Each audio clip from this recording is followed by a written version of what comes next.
Mechanical ventilation और इसकी importance. आज के वीडियो में हम सीखेंगे मैकेनिकल वेंटिलेशन है क्या। Mechanical ventilation by the way ICU में सबसे इम्पोर्टेंट स्किल है और सीसीएन के सब्जेक्ट में भी बहुत इंपॉर्टेंट टॉपिक है। सो इसकी तारीफ बिल्कुल इसी तरह है कि मशीन मैकेनिकल वेंटिलेशन में हम क्या करते हैं, एक मशीन के जरिए हम पेशेंट को ब्रीथ प्रोवाइड करते हैं, क्योंकि जो पेशेंट है वो खुद ब खुद ब्रीथिंग नहीं कर सकता। अब ब्रीथिंग नहीं कर सकता तो ऑब्वियसली ऑक्सीजन की डिमांड कम हो जाएगी और वो हाइपोक्सीमिया के कंडीशन में पहुंच सकता है।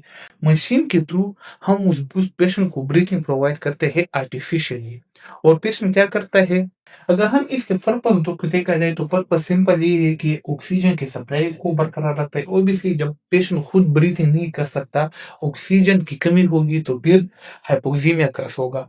मशीन जब ब्रीथिंग प्रोवाइड करेगा तो इसकी वजह से ऑक्सीजन की सप्लाई मेंटेन बरकरार रहेगी और हमारे साथ जो कार्बन डाइऑक्साइड है वो भी रिमूव हो जाएगा and reduce work of breathing. अगर हम इसका बेसिक आइडिया देखा जाए तो बेसिक आइडिया यही है कि एक खास प्रेशर वॉल्यूम के तह के साथ हम फोर्स के साथ ईयर को प्रोवाइड करते हैं जो कि लंग्स तक पहुंचता है। अब जैसे ही जब एक बार लंग्स एक्सपेंड हो जाए तो ऑटोमेटिकली वापस रिकॉर्ड हो जाता है जब हम प्रेशर को रोक देते हैं।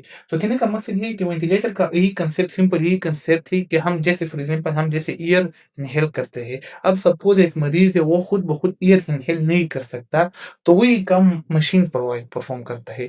मशीन एक फोर्स के साथ ईयर इनहेल करता है पेशेंट को, फिर पेशेंट ऑटोमेटिकली लंग्स वापस एक्सहेल हो जाता है और पैसिव एक्सहेलेशन हो जाता है।